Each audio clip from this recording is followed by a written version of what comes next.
오순 성령님 강림의 은혜라고 제목을 정해봤습니다.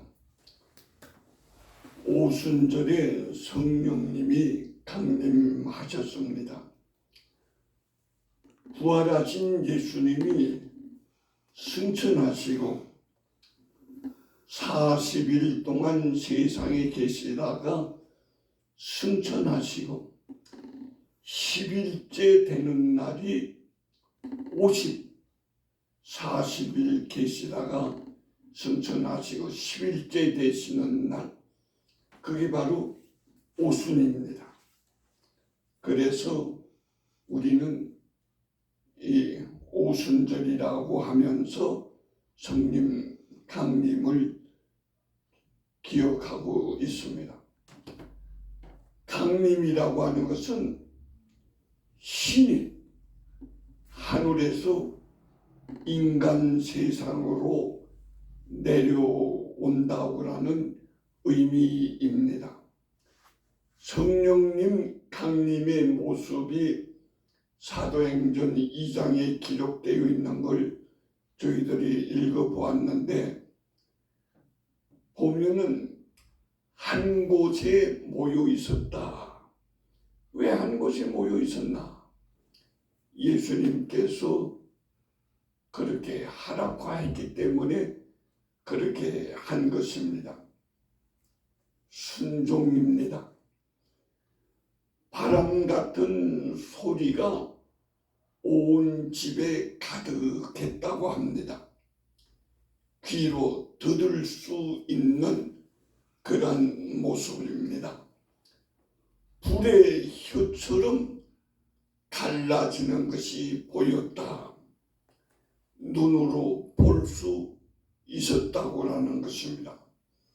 그리고 다른 언어로 말을 하기 시작을 했습니다. 다른 언어로 말했다고 하는 것은 여러 사람이 듣다 보니까 소리가 달랐다고 하고 이해하면 좋을 것 같습니다. 성령님 강림의 결과가 무엇이냐? 성령님 강림은 성령님이 주도하셨고 모든 사람에게 함께 하셨습니다. 구약에서는 특별한 사람들과 함께 했는데, 이 신약에서 성령 강림절에는 모든 사람들과 함께 했다고 하는데 의미가 있습니다. 다른 언어로 말을 했습니다. 이 다른 언어로 말했다는 것은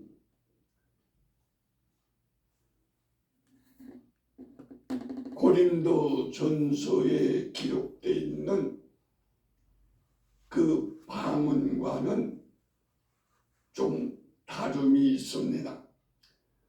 창세기 11장에 바벨탑 사건으로 언어의 혼잡이 있었는데 성령님 강림으로 그 혼잡이 극복되는 은혜가 바로 있었다고 하는 것을 이렇게 표현해 놓고 있습니다.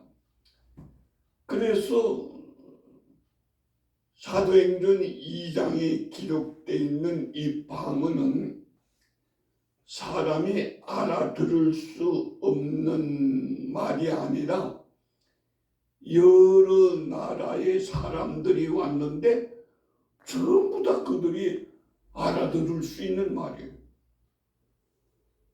그러니 고린도 전서에 기록되어 있는 방언은 알아들을 수 없는 방언이고, 여기는 알아들을 수 있는 방언. 이게 다름이 있습니다. 근데 여기에서 기록된 것은 성령님 강림으로 인해서 이제 혼란스러웠던 언어가 회복되어졌다고 이해하면 좋을 줄 압니다. 사람들이 변화되었습니다. 범인, 보통 사람, 아니 보통 이하의 사람들로 생각을 했는데 성령 강림으로 인해서 능력자들이 되어졌다고 하는 이야기입니다. 한 번 설교에 3,000명이 회개를 했다. 아, 이거 참, 왜 이런 일이 있을 수가 있는가? 3,000명이 모인다는 것도 이건 참 놀라운 일입니다. 그런데 3,000명이 회개를 했다. 3,000명만 모였을까? 회개하지 않는 사람도 있지 않았을까 생각되어집니다만 어쨌든 평생 설교를 해도 3명도 회개시키지 못하는 그런 입장도 있는데 이 3,000명을 회개를 시켰다. 놀라운 은혜입니다. 사도행전 2장 32절에 보면 우리가 다 이 일의 증인이다.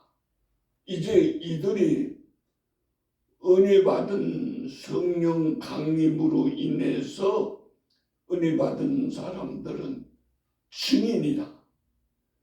증인이라고 하는 것은 그 말하는 것에 틀림이 있을 때는 내 목을 내어놓겠다는 거예요. 그건 생명을 내어놓겠다. 아, 참 은혜 받으면 이렇게 되는 건가? 성령 받으면은 뭐 죽음이라고 하는 걸 이걸 무서워하진 않아. 죽음 믿을 수만 있다면 내가 죽겠다. 내가 죽어야 믿는다면 내가 죽겠다. 이게 바로 은혜 받은 사람들의 자세입니다. 삶의 목적이 달라졌습니다. 자신을 위해서 살렸는데 이제는 자신을 위해서가 아니라 승인으로서의 삶을 사는 것입니다. 그 다음에는 교회가 탄생하게 되었습니다. 성도들의 모임, 교회 공동체가 형성된 것입니다. 교회는 건물이 아니라 성도들이다. 이건 믿는 사람들이 하는 얘기입니다. 믿지 않는 사람들은 눈에 보이는 것만 말하기 때문에 건물만 말합니다.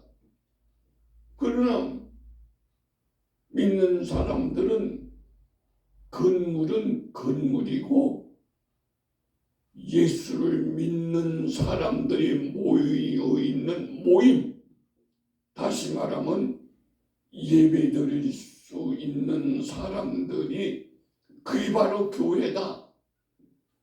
그래서 사람이 필요한 것을 우리들이 알 수가 있습니다. 성령 강림의 목적, 왜 강림하셨을까? 예수님은 우리를 구원하기 위해서 오셔서 그래서 세상에 오신 거예요. 우리를 구원하기 위해서. 그래서 십자가에서 죽으신 거예요. 죽음으로. 그럼 성령님은 왜 강림했나? 성령님이 강림하신 이유는 예수님의 증인이 되게 하기 위해서 강림하신 것입니다. 예수님의 증인이 된다. 증인으로서 삶을 살 수 있도록 하기 위해서입니다. 요한복음 15장 26절 27절에 보면은 진리의 성령이 오실 때에 그가 나를 증거할 것이오라고 했습니다.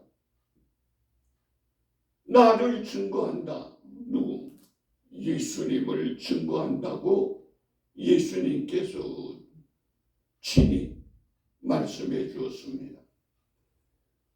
그래서 성령 받은 사람들이 하는 일은 증인으로서 예수님을 증거하는 증인으로서의 일을 하게 되는 것입니다. 성령님은 예수님을 증인을 하게 하시는데 예수님이 출생, 이것도 믿을 수 없는 일 아니었어요? 마리아에게서 성령이 잉태된 것. 근데 그걸 믿게 해주는 게 그 성령님이 예수님의 고난, 이것도 참 너무나도 어려운 것인데 그것도 믿게 해준다고. 예수님의 부활, 이것도 성령님이 믿게 해주는 거예요. 그리고 승천했다, 이것도 성령님이 믿게 해주는 거예요. 그리고 또 중요한 것은 다시 재림할 거다. 이것도 성령님이 믿게 해주는 거예요. 내가 연구해 보니까 내가 머리가 좋아서 믿는다. 그게 아니에요. 성령님이 나로 하여금 믿게 해주고 그 믿는 것을 나만 누리는 게 아니라 다른 사람이 누릴 수 있도록 전하는 것. 이게 바로 증인으로서의 삶이고 이게 바로 성령님 강림의 목적인 것입니다. 또 한 가지는 복음 전파를 위해서입니다. 나만 증인으로 사는 것이 아니라 다른 사람들이 증인으로 살 수 있도록, 아니 믿음으로 살 수 있도록 전파하기 위해서입니다. 사도행전 1장 8절에 보면은 너희가 권능을 받고 예루살렘과 유대와 사마리아 땅 끝까지 증인이 된다. 그 전파한다. 예루살렘이라는 조그만 도시만이 아니라 유대라고 하는 지방만이 아니라 유대인들이 멸시하고 있는 사마리아 사람들 그리고 통틀어서 땅 끝까지 복음이 전파되는데 제외될 지역은 하나도 없는 것입니다. 모든 장소에서 복음 전하는 일을 할 수 있도록 도와주시기 위해서 성령님이 강림하신 것입니다. 근데 이 일을 하는 사람들이 거의가 다 순교를 했습니다. 죽음으로 전도를 한 것입니다. 살아서 성공자가 돼서 나타나는 것이 아니라 죽음으로. 이게 은혜입니다. 다미안이라고 하는 사람에 대한 얘기가 있습니다. 몰로카이라고 하는 섬에 나병 환자들을 이주시켜서 거기서 모여 살고 있을 때 나병 환자들을 전도하는 일을 했는데 이 환자들이 받아들이질 않아요. 어떻게 해야 이게 전도를 하나, 전도 열매를 맺고 싶은데 하나님 앞에 기도도 하고 노력도 합니다. 그러다가 나병 환자가 내가 되면은 되겠다. 왜? 나병 환자들이 당신은 건강하니까 뭐 예수 어쩌고 그러지만 우리는 건강하지 못하니까 당신들하고 나하고는 다름이 있지 않느냐. 예수 못 믿겠다는. 그래서 이 다미인이 자기가 문둥병이 걸리기를 기도하고 그랬는데 문둥병이 걸렸어요.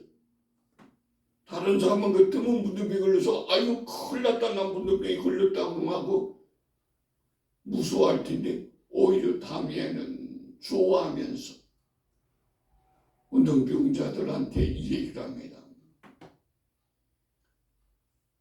나병 환자, 나의 형제 자매 여러분, 그러니까 받아들여. 당신들 나병 환자지만 나도 나병 환자다. 그러니까 나의 형제, 우리 같은 형제 아니냐? 같아야 되는구나. 그러면서 복음을 전해서 그들을 다 예수 믿게 만들었다고라는 얘기가 전해오고 있습니다. 하나님의 은혜로 예수를 믿어 성도가 된 우리들의 목적은 뭔가? 나의 목적은 뭐지? 나는 왜 살고 있지? 내 목표는 뭔가? 불신자들은 세상 중심의 생각을 하면서 세상에서 편안하고 만족감을 얻기를 목적으로 삼고 있습니다. 의식, 주, 명예, 권세, 물질, 이게 목적이에요. 어떡하든지 남보다 저 위에 올라가려고 하고 남보다 더 많이 가지려고 하고. 성도들의 목적은 뭡니까? 우리들의 목적은 뭔가? 예수님의 증인으로 살며 복음을 전파하는 삶이 되어야 한다고 생각을 합니다. 그게 달라요. 공부하는 목적, 왜 공부하냐?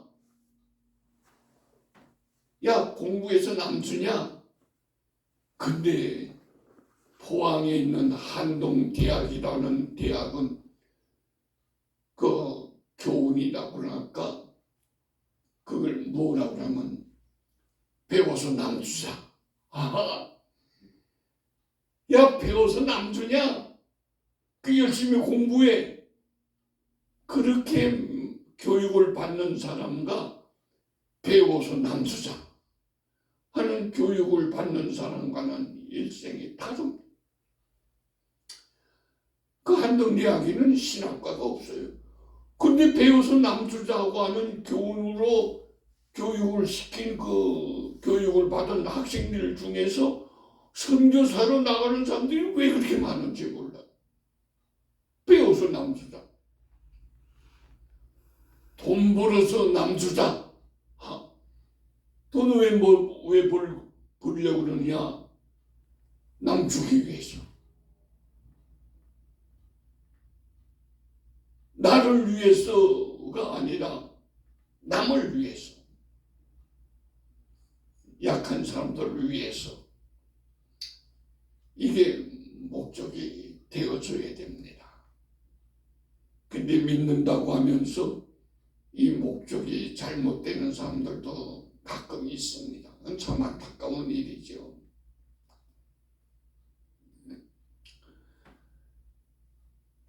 소위 믿는 사람들이 간증이라고 하는 것을 합니다. 근데 그 간증이 하나님이나 예수님을 높이는 것이 되어야지 나를 드러내는 것이 되어질 때 이 문제가 있는 거예요. 그래요. 내가 좋아요. 하나님의 은혜를 받았다. 그러면 이거 괜찮은 거예요. 근데 하나님은 싹 빼고 내가 이렇게 되어졌다. 나 잘났다. 그러면 하나님은 싹 뺐어. 예수님도 싹 빼. 그 문제가 있습니다. 차라리 내가 하는 것을 빼고 하나님이 이렇게 해야 문제가 되지 않고 하나님도 기뻐하는 사람들도 은혜를 받는 그런 간증이 되어지는 것입니다. 주님과 상관없는 성공, 주님과 상관없는 명예, 주님과 상관없는 물질, 주님과 상관없는 건강, 상관없는 권세, 주님과 상관없는 말, 행동, 의미가 없습니다. 근데 우리는 말 하나만 생각해봐도 주님과 관계된 말이었나? 아니, 주님은 싹 빼고 나하고 관계된 말이야. 자꾸 나만. 이게 참 우리들의 생활에 이걸 극복하려고 노력을 하는데 참 힘들어. 정말 하나님이 도와줘야 그게 되는데, 주님과 상관없는 쓸데없는 말을 아무리 많이 해봤자 그 의미가 없는 거예요. 주님과 관계에 있어서 주님을 높이는 그런 말이 되어진다면 그 참 귀한 말이 되어지는 것 아니겠습니까? 말 또는 행동하기 전에 주님이 기뻐하실까를 생각해 본다. 참 복입니다. 근데 사실 이게 안 돼요. 내가 이 말 하면은 주님이 기뻐할까? 이 말하면 주님이 너 왜 그 쓸데없는 말을 하냐? 그러지 않을까? 이걸 생각해 봐야 될 텐데, 그게 안 돼.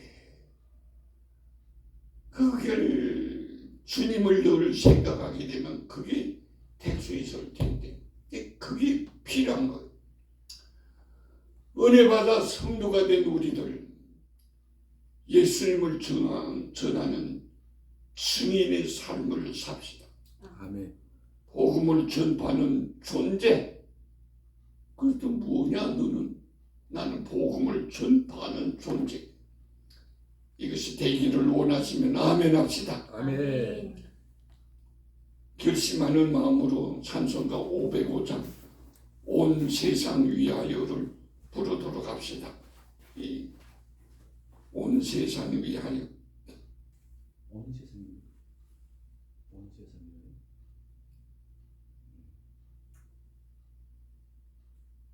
온 세상 몇 장이고? 268장.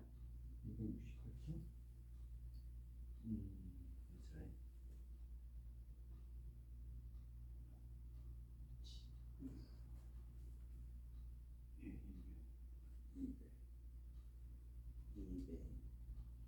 그렇지. 아닌데? 온 세상 찾아. 안 나와요? 아니 온 세상. 내가 이요. 몇 장?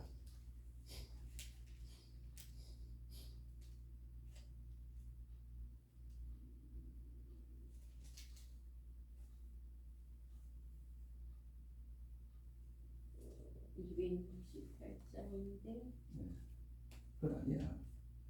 내가 매일이면 온 세상이라니까.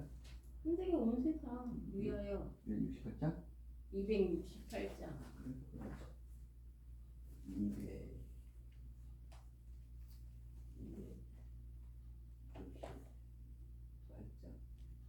가자.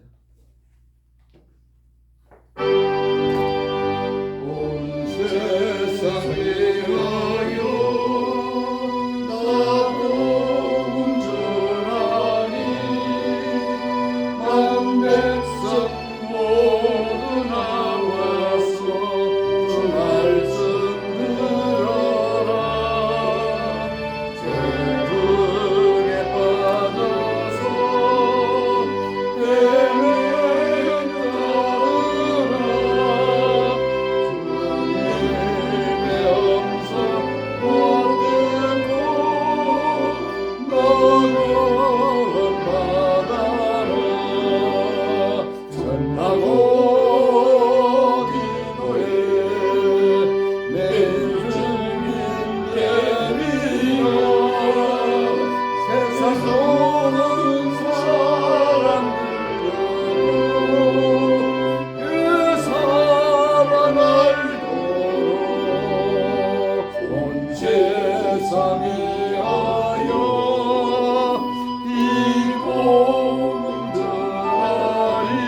하고 기도해 매주 주님 되리라 세상 모든 사람들과도 그 사랑 알도록 기도드리겠습니다. 하나님 고맙고 감사합니다. 우리들처럼 미련하고 둔한 것 사랑해 주시고 은혜 주시고 성령님이 또 찾아와서 권고해 주셔서 믿게 해 주시고 믿음으로 생활할 수 있도록 만들어 주시니 감사합니다. 아멘. 주님을 증거하기 위하여 사는 우리의 삶이 되어지도록 인도하여 주시니 감사합니다. 날마다 어느 곳에서나 주님을 증거하는 우리들이 되어져서 하나님을 높이는 복된 우리들 되어지게 하여 주옵소서. 예수님의 이름으로 기도드립니다. 아멘.